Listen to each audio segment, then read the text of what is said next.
Hi, everybody. Welcome to my homestead and welcome to my channel. My name is Jared. If you haven't already, please make sure to subscribe. I have found another vision for my spreadsheet. This one was a vision had by Parley Pratt during a really harrowing experience when he was in prison. And I had never heard this one before, like many of these. So we're going to take a look at that really quick. Here's the update on the Flood the Earth challenge. We're at 9,764 copies of the Book of Mormon that have been shared so far. We're trying to get to 10,000. If you haven't already, I would encourage you to participate. Share a Book of Mormon. Let me know in the comments or send me an email, and make sure to include hashtag flood. But we're trying to get to 10,000. And the goal is to share at least 10 copies each person individually, but to go as far as you can. So good job, everybody. Keep up the good work. Okay, so this is Parley Pratt right here. He was one of the 12 apostles during the time of Joseph Smith.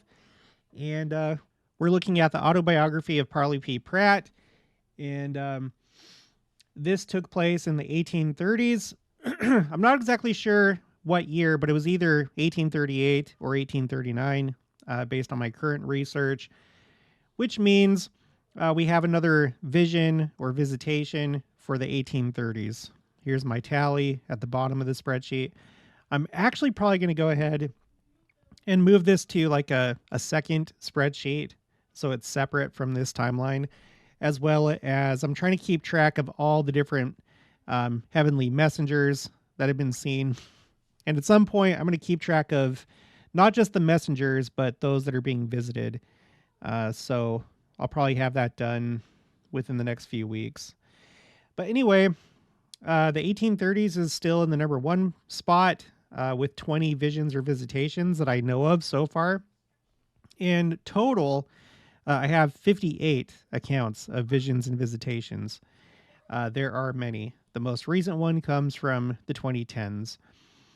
And the earliest one that I have is from the 1770s, before Joseph Smith even had the first vision. Okay, so let's go ahead and take a look at this. So we're going to skip down here. Chapter 31. And it has like these different sections of the chapter. We're going to make our way toward this one, a ministering spirit. But we need to read pretty much from the beginning of this chapter, because you have to understand the context of this visitation and the circumstances that led up to it. And this is kind of crazy. And I'm glad that I haven't had to go through this myself. I think it's good to read these things so we can look at our own situations and realize we don't have it so bad, and we haven't had to make sacrifices like this, or at least I assume that you probably haven't. I haven't. Nothing this bad. Okay, so at the end of this extraordinary mock trial or inquisition, which lasted over 2 weeks, I was unchained from Joseph and Hiram Smith and the others, and being separated from them was conducted to a gloomy, dark, cold, and filthy dungeon in Richmond, Ray County, where I was doomed to spend the winter and spring and await a further trial. While they shared a similar fate in a place called Liberty in Clay County. On my channel's Facebook page, I have this. We went to go see Liberty Jail earlier this year in March, and I took this 360. And so this is where Joseph and Hiram would have been. Maybe this is something like what the prison would have looked like for Parley Pratt in Richmond, which is also in Missouri. I don't know. But this is Liberty Jail. I would encourage you to go check it out if you get a chance. It's in the Kansas City area, and it was worth the visit. Before we went here, I thought that this was going to be like in an open area. I didn't realize that they constructed this building around it. Like you can see there's like this dome on the inside of the structure. And you have this cross section of the jail. Okay, so may have looked something like this, where he was at. When I first entered the dungeon, there were some 20 men, mostly heads of families, who had been torn from their families in those awful times and thrust into prison. It was not only crowded to suffocation without a chair, stool, bench, bed, furniture, or window light, but just then completely filled with smoke by a fire which was lighted in a stove without a pipe or any conductor for the smoke to pass out, except at the crevices between the timbers where the winter storm was passing in. When my guard when my guard conducted me to the door of this miserable cell, it grated on its huge hinges and opened like the pit yawning to receive me. A volume of thick smoke issued forth and seemed to forbid my entrance. But urged in my rear by bayonets and loaded pistols in the hands of savage beings, I endeavored to enter, but was forced to retreat again outside of the door to breathe for a moment the free air. At this instant, several pistols were cocked and presented at my head and breast with terrible threats and oaths of instant death if I did not go in again. I told them to fire as soon as they pleased, for I must breathe a moment or die in the attempt. After standing a few moments, I again entered the prison and threw myself down, my face to the floor to avoid the smoke. Here I remained for some time, partly in a state of insensibility. My heart sickened within me, and a death-like feeling came over me from which I did not wholly recover for several days. That sounds awful. No ventilation, and you have all that smoke in this enclosed area. Yeah, that's probably not good for your health, and maybe he was close to death from all that smoke inhalation. I don't know. I arose, however, as soon as I was able, and began to speak to and recognize my fellow prisoners, most of whom were my neighbors and acquaintances. The door was now locked, bolted, and barred, and several guards placed before it. The fire died away, and the smoke gradually cleared away from the dungeon, but the floor formed a hard and cold winter lodging. In a few days, all those in our prison, except 5, were released on bail, and themselves and bail banished from the state with the rest of the society, thus compelling them to forfeit their bail bonds, which amounted in all to many $1,000s. The 5 who remained were Morris Phelps, Darwin Chase, Norman Shearer, Luman Gibbs, and myself. 2 of these were finally dismissed, being boys, scarcely out of their teens, but another was soon added by the name of King Follett. Now, hopefully you recognize that name. I believe it was at his funeral. That was the occasion that Joseph Smith revealed the doctrine of God the Father, having lived a mortal life like us, that he's a generation above us. That was a groundbreaking doctrine. And it's one that I really appreciate. I'm glad that we know that because it helps us understand where we are in eternity and where we're going. Okay. This made our final number 4. One of this number, Luman Gibbs, denied the faith and turned a traitor to the others. Okay. Remember this guy, Luman Gibbs, becoming their most inveterate enemy. This was in order to save his life and gain his liberty. However, he was still kept in prison as a spy upon us, lest it should be said that it was wholly a religious persecution. But he was treated very well and went out to dine with the sheriff or others, or to spend a day with his wife whenever it pleased him to do so. Our food was of the most unwholesome kind and scant at that, consisting of bones and remnants of meat, coarse cornbread, and sometimes a little coffee. We generally partook of our meals in a standing position, using our fingers instead of knives, forks, or plates. A tin cup served us for our coffee. We regarded very strictly, both by night and day, by 2 or 3 men with loaded pistols. These consisted of the most unprincipled, profligate, I don't know how it's pronounced, villains that could be found anywhere. They would swear, drink, gamble, and sing the most obscene and disgusting songs. They would boast of shooting the Mormons, robbing and plundering them, committing rapes, etc. I mean, you guys, These are the guards. This is like law enforcement. Well, I don't know. I don't know how it worked back then. I don't know if they were like just like private guards or like if they were, whatever. But these are people that are supposed to be keeping criminals in prison, and they're talking about these crimes, robbing, plundering. It's horrible. They would also insult every female slave or black woman who might happen to come within hearing, and then boast of their criminal connections with them. The blasphemy, the noisy grumbling, the blackguard chit-chat, doleful lullaby, and vulgar songs of these guards, grating daily upon our ears, seem like the howls and wailings of the damned, or like wandering spirits and demons hovering around to torment us. What greatly added to our affliction, as if to complete our hell, the old apostate Gibbs became very quarrelsome and noisy, not only to us, but with his wife also, who sometimes came into the prison to spend a few days with him. He was a hard-faced, ill-formed man of about 50 years of age, full of jealousy, extremely selfish, very weak-minded, and withal a little love-cracked, and may I say that he seemed not to possess one redeeming quality. His wife was about the same age, and withal a coarse, tall, masculine-looking woman, and one of whom he had no reason to complain or be jealous. True, she did not love him, for no female could possibly do that. But then no one else would love her, nor was she disposed to court their affections.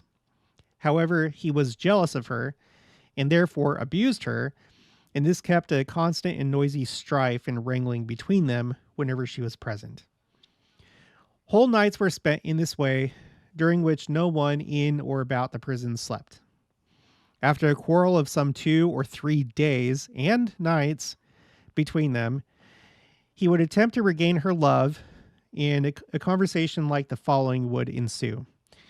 Lumen, drawing down his face and drawing his words with a loud and doleful tone, commenced as follows. Now, Phyla, won't you love me? Come, here's my watch, and here's all the money I've got. Then, turning to us, he would exclaim, boys, I'll tell you all about it. The fact is, she never did love me. She only married me out of pity, we being members of the Baptist church together in Vermont. Then again, addressing his wife, come now, Phyla, won't you love me? Oh, that I had been born a rich man. I would give you $1 a minute to love me. You guys, this is narcissism. This is toxicity. People that are like this, they view relationships as transactions or friendships as alliances, not a deep, meaningful, intimate connection with somebody. It's all business and warfare with these people. And it's not surprising that he would be of this character, that he would be a traitor, that he would have no strong convictions within him. He just described his appearance, which we just did some videos about countenance and our personal appearance and how it really is a thing, the way that you look. Not that we should judge anybody solely based on that, but it can send off some red flags initially. So it's horrible. Okay. Phyla would then laugh and call him a silly old fool, whereupon he would turn away in a rage and exclaim, go along, away you, blank, you. Nobody wants your love, no how. Well, seems like you do. One occasion, they had quarreled and kept us awake all night, and just at break of day, we heard a noise like a scuffle and a slamming against the wall. Next followed a woman's voice, half in a laugh and half in exultation. Tee hee hee hee, Lumen, what's the matter? What's the matter, Lumen? Then a pause, and afterwards a man's voice in a grum, sorry, and rather a whining tone was heard at a distance from the bed, exclaiming, now I swan, Phyla. That's too bad. I don't even know what that means. Can someone translate that for me? Now I swan, Phyla. That's too bad. Okay, whatever. The truth of the matter was this. She had braced her back against the wall and with both her feet placed against his body, had kicked him out of bed and landed him upon the opposite side of the room. Nice. Such scenes as these and all the folly of the guards serve to enhance the misery of imprisonment and to render our sufferings complete. We tried to keep them quiet, but tried in vain. Neither threats nor persuasion, coaxing nor reasoning had any influence over them. This miserable specimen of humanity was a peculiar favorite of the sheriff and guards and other citizens of Richmond. He was considered by them as the only honest, good, deserving man in the prison. They often expressed pity for him and wished he was at liberty.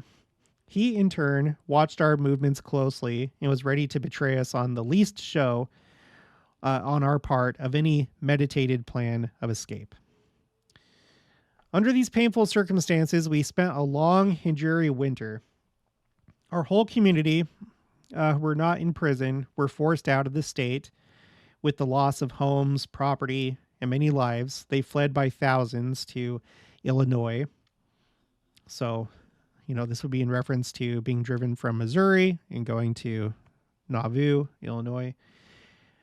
My wife visited me several times in prison, but at length the period expired that the state authorities had stipulated for every Mormon to be gone, and my wife and children and a few others who remained behind were obliged to fly or be exterminated, as bands of armed men were roaming amid the deserted settlements, robbing, plundering, destroying property, and threatening all who remained.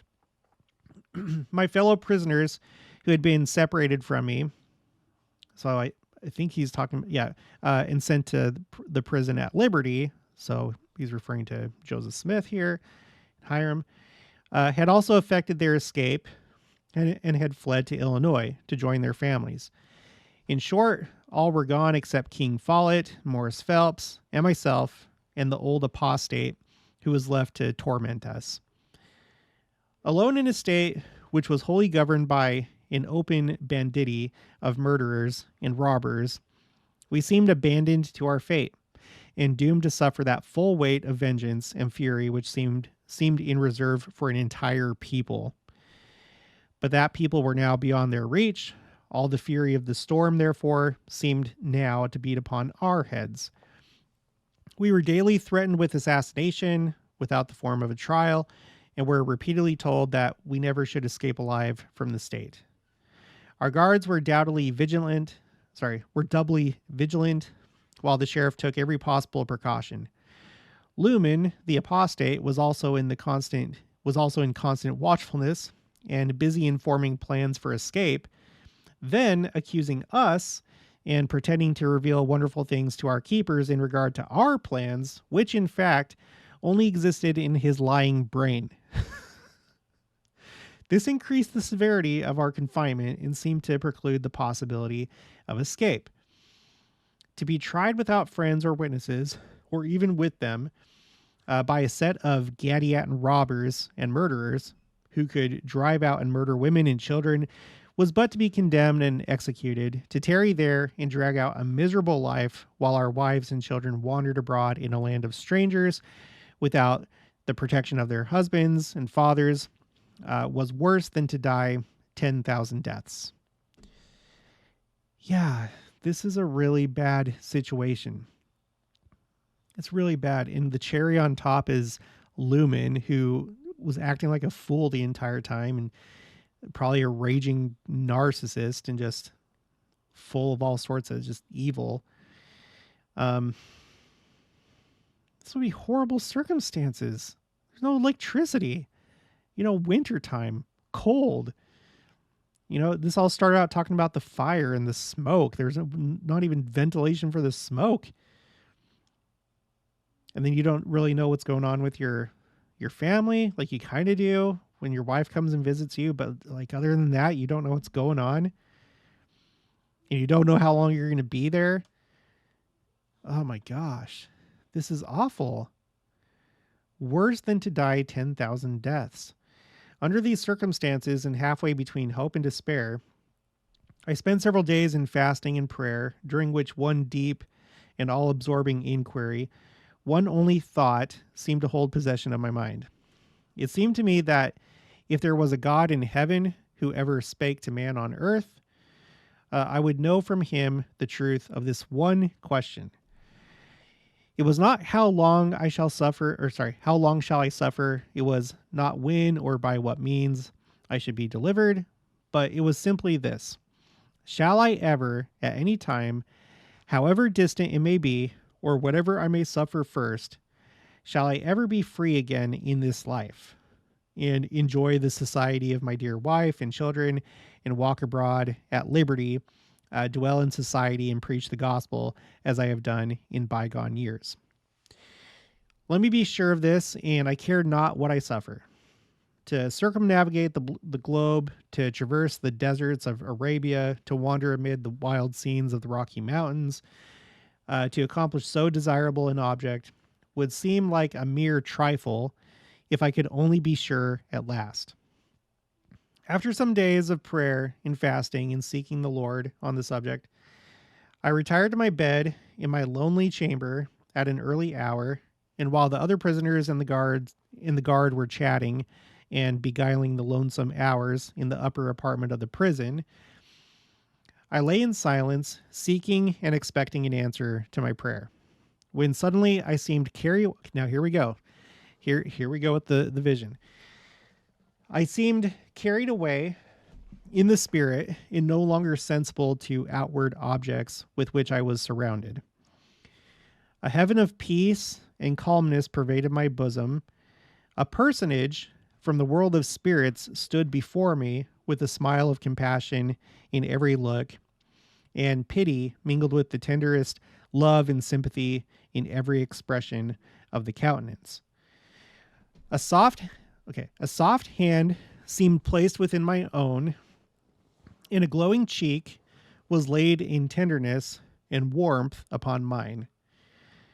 A well-known voice saluted me, which I readily recognized as that of the wife of my youth, who had for near 2 years been sweetly sleeping where the wicked cease from troubling, and the weary are at rest. I was made to realize that she was sent to commune with me and answer my question. So we are talking about Parley P. Pratt's first wife, Thankful Halsey Pratt. She died from childbirth, March of 1837. So this was essentially just within the last year or two of him telling this story. So she was relatively recently deceased. Okay. This must have been a comfort by itself. All right, continuing. Knowing this, I said to her in a most earnest and inquiring tone, shall I ever be at liberty again in this life and enjoy the society of my family and the saints and preach the gospel as I have done? She answered definitely and unhesitatingly, yes. I then recollected that I had agreed to be satisfied with the knowledge of that one fact. But now I wanted more. Said I, can you tell me how or by what means or when I shall escape? She replied, that thing is not made known to me yet. I instantly felt that I had gone beyond my agreement and my faith in asking this last question, and that I must be contented at present with the answer to the first. Her gentle spirit then saluted me and withdrew. I came to myself.